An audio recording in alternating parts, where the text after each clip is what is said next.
Hello, in this video I'm gonna show you how we can unlock OnePlus Nord for 5G with our face by using the face recognition, but without having to swipe afterwards.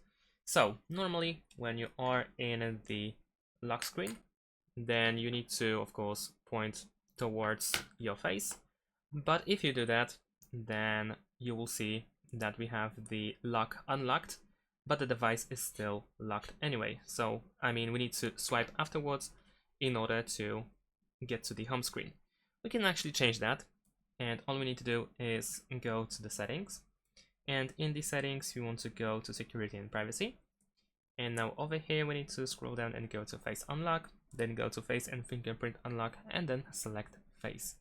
Of course we will need to enter our password, and here we have the option enter home screen after unlocking. So if we enable this option, then we can unlock our whole device and go immediately to the home screen without having to swipe.